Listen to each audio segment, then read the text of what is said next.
Good afternoon, everyone. My name is David Target. I am one of the graduate assistants in the Office of Gift Planning, and I have with us today Miss Natasha Williams. How are you today? I'm good, super fantastic. How are you, David? I'm good. I love the energy. Um, Thank you. so thank you for joining us today. And we like to always start these Ask Alumni interviews with a little introduction. So if you can kind of just introduce yourself and let our McAllen and Laughlin Society members know who you are and a little bit about your time at St. John's. Okay, not a problem. Well, good afternoon, everyone. Natasha Williams, as David mentioned. I am a graduate, a product of St. John's University. Love SJU all day, every day. Overall, my experience has been great. Mhm. I was heavily involved in activities in school. That was the way to go for me. So I am a graduate from St. John's University, but from TCB, the Tobin College of Business. So I have my, if you will, my MBA in executive management. My undergrad is in marketing. And as an undergrad, I was heavily involved in student government, vice president. I was heavily involved in the marketing group as well, where I was a co-president, NAACP as the treasurer, African Students Association. I mean, like the list can go on, so I won't start, Mhm. but heavily involved in activities because I felt if I'm part of SJU and this is family, then I need to make sure I'm engrossed and I'm touching everything possible. And when I was there, and I'm kind of dating myself, but 99, Father Harrington was the go-to person for me. I loved Father Harrington. I loved all that he did for us as students, and even having roundtables was great just to get an idea as to what is the pulse of university, what can be changed. I'll mention another great name, and that's Dr. Tony Bonaparte, my absolute favorite provost. I remember the time as a sophomore, he brought me into his office with Mary Polkowski. And at the time I was in student government and I was the academics, I was involved in academics chair. And in doing so, when I came into his office, first of all, his office is like a penthouse. Mhm. Okay. I walk into the penthouse and I said, awesome. And then Dr. Bonaparte, very soft mannerisms for those of you that remember him. And he just said, Natasha, how can I help you? And in truth, Tasha's form, I sat down, I had a list and went through every single thing. And he took me seriously. And he went, and that was it. He went on the phone and immediately started making adjustments and changes. And that's what I love about St. John's. While it is definitely a large university, but they were nimble and quick as if they were a small operation. That was just always excellent to me. Mhm. And I mean, I've share the same feelings you do to St. John's. I think a great way to really like embody St. John's, like you said, is to engross yourself in all the activities and all the opportunities that the university provides to its students. That is definitely one great way to take advantage of St. John's. And then in doing that, like you said, you develop this love for the university that I think a lot of our alumni share. And I think that's one of the great things about St. John's and why we have such a strong alumni network. Um, so when did you graduate from St. John's? Okay, David. So we're gonna go there. We're gonna talk numbers now. Got it. I hear you. No problem. So graduated undergrad 99 Mhm. and then MBA 2003. Okay, so you took Just a a couple break of years between the ago. two? So when I graduated, no, I actually didn't take a break. So what happened was Mhm. after I graduated in 99, uh, from there, I went on to JP Morgan Chase. And as JP Morgan Chase, I first started off in their LDP program or leadership development program, which was a year program. You had 4 rotations. That was phenomenal as well. That happened because of the work done through St. John's, where I was also an enroader. And inroads came to St. John's recruiting for those who wanted to have a 4-year internship. And that 4-year internship led me to introduction to JP Morgan Chase and their development program, which I was accepted in at that year, 99, since you called it out, David. There were 2 individuals that were accepted into that program, myself and another person. And so from there, 99, I went to school at night, all because of the leading of Dr. Bonaparte. He said to me, Natasha, you have to go and further pursue your education. I was like, nah, Dr. Bonaparte, I did the school thing. I'm done. I'm good. And he said, yeah, I'm so glad that you think so. You have to go on. And really, it was because of his encouragement, David, why I went on for my MBA. So I was a part time student at night. I went to work during the day at JP Morgan Chase down in downtown Manhattan, lower Manhattan, and then finished the degree in 2003. But 2003, when I finished that degree, I was also accepted into the executive and residence program at the time under my MBA, which was excellent because that gave us teamwork. And in that teamwork, we were able to present strategic initiatives to executives at corporations. So that was awesome. Again, another door that St. John's University opened so that I can know more people within the business industry and of course build your network. Right. And it sounded like you were guided by some great leadership with Dr. Bonaparte. And I know St. John's just recently announced their 18th president, Father Shanley. Yes, yes, Father Shanley. He looks like he's hit the ground running, and he's looking to really keep building the brand of St. John's, which is something that I know is very important for universities. So you were blessed with great leadership, and myself and the future students now are going to be blessed with great leadership as well, which is incredibly important. So you finished your MBA in 2003 in enterprise management, Oh, so executive management. executive management. Executive management, yes. So what was kind of your career journey after you finished your MBA? Okay. So I was involved in a lot of activities undergrad, went to MBA, went to grad school at night, working during the day. So once I finished the 1 year in JP Morgan Chase, I then moved on to get my Series 7 and Series 63. That's for licensing Right. within investments. And so I became a business development officer from there at JP Morgan Chase, but this time now in Midtown. And from there, that position, I went into local marketing. So my goal was always to be in marketing. However, I had great advice as well from Dr. Susan Ebbs, who had mentioned, you really want to make sure that you're well-rounded and great. Marketing is your major, but you also want to have an idea as to what are the sales component because you work hand in hand. And I have to say this, Dr. Dobbins was the chairperson for the marketing department. And sitting down with him, being in his class as an undergrad, sitting down with him while I was getting my, my MBA, and him talking to me about how to navigate this industry, what to look for, what insights to gain.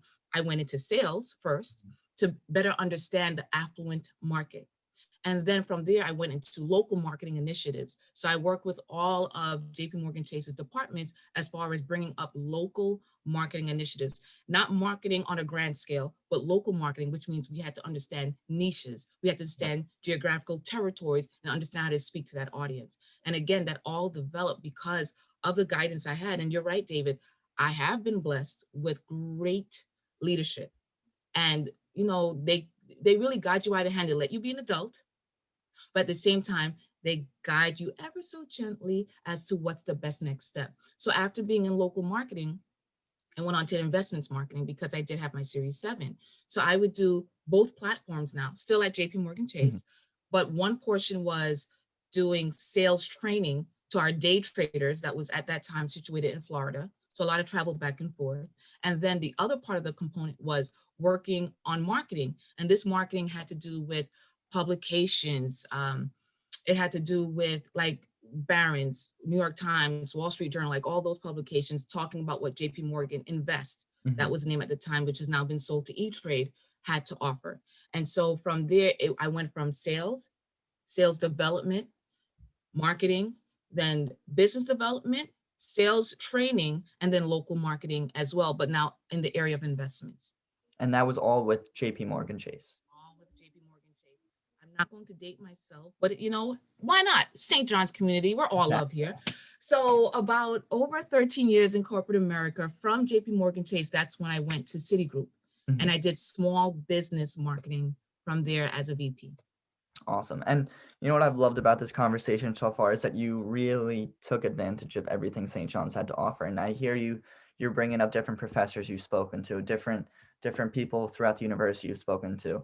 And I think that is something, maybe it's too late for our McCallans now that they've already started their career journeys, but I think this is something important for students like me and incoming students to know that you have this incredible network at St. John's, and they're there for you to take advantage of and utilize them, whether it's for career development or just life advice as whole. So I love that you've taken advantage of that incredible network, and I've tried to do the same during now 5 years at St. John's?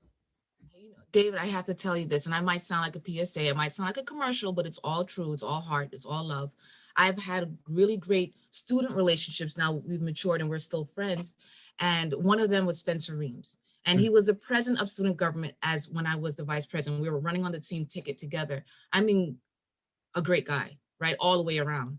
Really intelligent. And when I talk about the rest of St. John's, I really talk about student government because student government, I walked into St. John's and, I'm walking on this campus from August Martin High School. I was a student leader in high school. I came to St. John's and just saying, hey, what am I going to do here? And that's really how I walked in the doors. What am I going to do here? And I walked in and I'll tell you, I got involved in student activities my first year as a freshman, just as a member, just trying to understand what's happening. But just PSA, it sounds like a PSA, and I guess we're going to say it's a public service announcement. We'll take it. But if you're in school right now at St. John's University, take advantage of every given opportunity. Don't leave any rock not unturned. Listen, there's great opportunity, whether it be associations, whether it be groups, whether it be councils.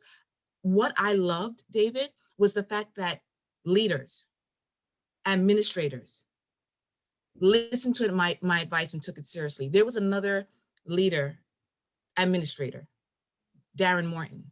Mhm. If anyone knows Darren, you know a lot. And Darren Morton, again, he took the time. I know I would walk, truth be told, if Spencer's listening to this, Jerry Belekas is listening to this, Alyssa Amato, Pride, because that was our St. John's student government ticket. Still excited about it after all these years. I would walk into the administrator's office, Dr. Jose Rodriguez. I would walk into Darren Morton's office. I would walk into, when I could, very rarely, Dr. Susan Ebb's office. And I would sit there and just say, hey, I have this idea. I would walk to Dr. Dobbins after class. And I said, Dr. Dobbins, I'm in student government and I have this idea. And do you know, everyone I walked into their office and totally bombarded them like they had no calendar of their own, they would still make time for me. And they would say, let me listen to your idea, Natasha. Here's how I tweak it. Or you know what? I love it as is. Run with that idea. I felt like I was given opportunity to grow, to excel as an individual, as a student leader, and was able to take that skill set because it builds your confidence. Right. And take that skill set and now apply it to when I'm now in the work environment, far away from home, meaning St. John's University, working in Lower Manhattan, but I walked away with the confidence because I was able to walk into administrators' offices, executives' offices. They took me seriously and listened to what I had to say, hear a game plan, and said, hey, I'm going to introduce you to this person, or introduce you to that person. And everyone came together. And that's what I always will remember. It was that family-oriented environment. Right. And I couldn't have said it any better myself. And I think that was a very warranted public service announcement. Now, if I remember correctly, you are in real estate now. Yeah, I am a licensed real estate broker in New York. And so that was very much a transition for me because I mentioned I was at Citigroup, VP Small Business Marketing. And from there, I moved on to being an entrepreneur, small business. And I will be honest, when the thought hit me, I was like, I cannot be an entrepreneur because I like a salary. Mm-hmm. And then reality hit me like, wait a minute, you can make your own salary. There is no ceiling. Mm-hmm. You can go as far as you want to go. So take that drive, take that passion that you apply to corporate America and now apply to yourself. And I've always had this kind of mindset to always give. So in my real estate brokerage, it's Cornelius Group Real Estate. It's a Queens-based real estate office. The focus is to help and be an advocate to others in need. So one, I'm certified probate real estate specialist. So that means for people who inherited a home and they're not sure what's the next step to do, I provide a guideline. I talk to them through the process. I introduce them to necessary, what I call their power team, to help navigate them through the ins and outs of how to prepare themselves. Secondly, an advocate. On my website, you'll see that a lot of my clients will say, Natasha is my advocate. And I talk to people like they're my family. because at the end of the night, I have to go to sleep knowing that I did right by anybody that I dealt with. And I introduced them to a world of local, statewide, even federal grants. And I'm saying this now. Now I'm going to just talk to our students at St. John's. Listen, if you just recently graduated or you're a student right now, please know that there are people that want to help you. And I'm not just saying the St. John's University community because they're there to help, but there are people outside of the St. John's University community that wants to help you strive, that wants to help you grow. Take advantage. I'm saying that as a little caveat that a lot of time I think students don't take advantage of the monetary contributions that St. John's has a great financial aid department. There are awards given merit or need based.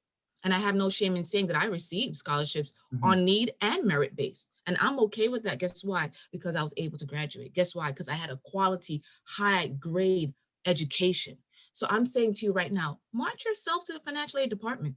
Ask them, hey, what scholarships are available? Hey, Mhm. who can I talk to outside of the St. John's University walls to obtain these scholarships? You never know what you can obtain from that. Hey, David, to be honest, when I graduated St. John's, 4 months later, I bought my first home.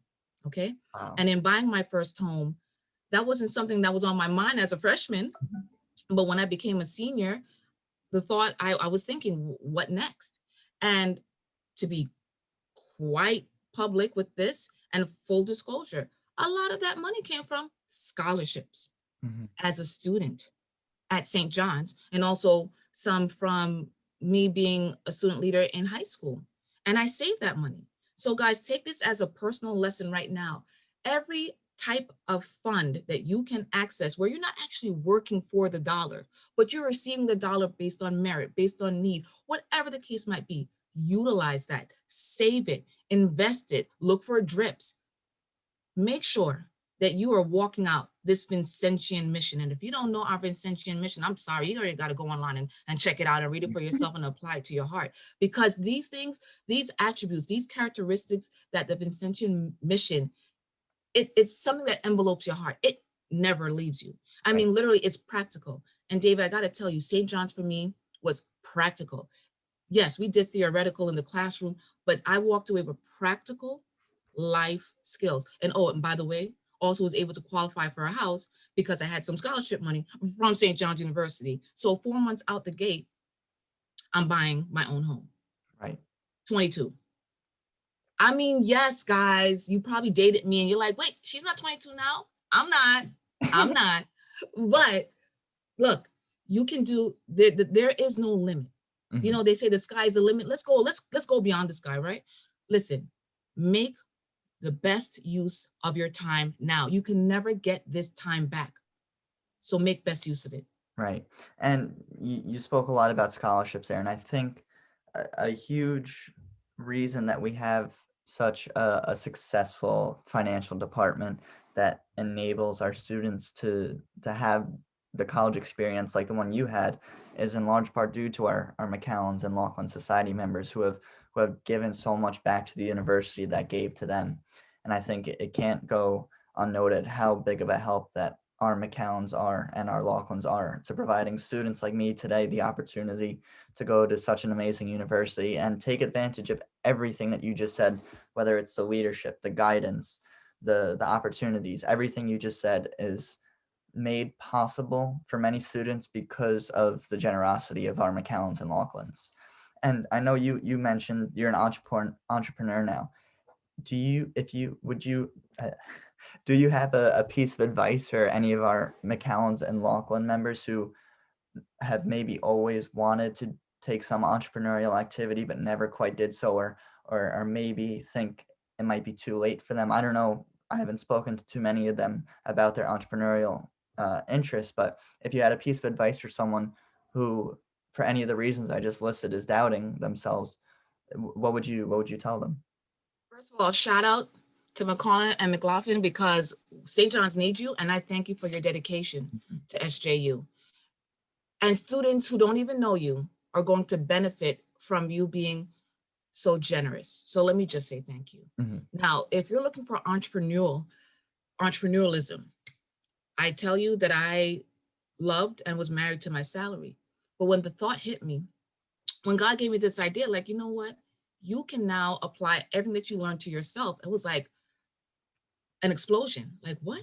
And so everything I learned at St. John's, everything where I was able to build upon my leadership capabilities, now I can apply it here and no one can stop me. So I can be an advocate to those who need to purchase a home and need to be educated around doing so, and also possibly use grants. I can be an educator to those who, lost someone in their family and now inherited this property, and like, what am I doing with the taxes and the insurance, and how much is this property worth, or what am I doing with the personal property, or who can walk me through what attorney I should work with, and who should be my CPA, and do I have capital gains tax? Like, I can touch accounting. I'm not an accountant or a CPA. I can touch law. I did not get my JD. I can touch all these areas though and put people in the right place. And as an entrepreneur, there are no bounds, there are no limitations. So listen, if this is something that you're looking to do, I mentioned that I've been in corporate America for about 13 to 15 years roughly. I've been a real estate broker and I've been licensed for 10 years in New York come April 2021. And you can do it. There is no age limit. Nothing can stop you. Look, I'm going to name a couple of resources, not that you need it, but here. If you're looking into starting a small business, you're like, hey, who can be my mentor? Always go back to St. John's, always going to come back to our Alumni Association, obviously, right? Because we have tons of entrepreneurs and very successful entrepreneurs at that. You can also go outside of St. John's and go to the Queens Economic Development Center, QEDC. They have an actual startup competition. I think the deadline is March 1st. You can apply to that, or at least find out more information where you can apply to it next year. But that's like an incubator to help you formalize your entrepreneurial, I guess, idea and bring it to a place where it comes into execution. We have our Queensborough office. Call them. They have different departments. What if you're looking to have a nonprofit? I didn't mention this before, David, but I'm actually now in the very, very beginning stages of formalizing my nonprofit. And the nonprofit is geared towards young women. And Mhm. so I say all this to say, even the Queensborough office, they have a non-profit department. They have an economic development department. Like, reach out to our local officials. I mentioned QEDC. I mentioned the Queensborough office. We have so many resources just in Queens, and Queens is very diverse. Mhm. And if you're looking to be an entrepreneur, you can even go to SCORE. And SCORE are retired business executives, and you can ask for a mentor. And everything that I'm listing or naming is a free service. Mhm. And so if you have questions and you're considering, but you don't want to get your feet wet just yet, or you know what, you have a salary and it's a good salary and you're not ready to part with it just yet, you can start your ideation. You can then move from ideation and then reach out to one of the three resources I mentioned, run it by them, and then formalize it a little bit more. And then you can just get to the point where you're like, you know what, I'm ready to execute. I Mhm. have my business plan together. I know how to execute said business plan. I reached out to resources. I have now partnerships that I can engage with. I know how to start the actual formation, with Department of Corporations with New York State, of how to either be an LLC or a S Corp or a C Corp, or however you want to have your entity. But you can do it. It's just a matter of reaching out to people.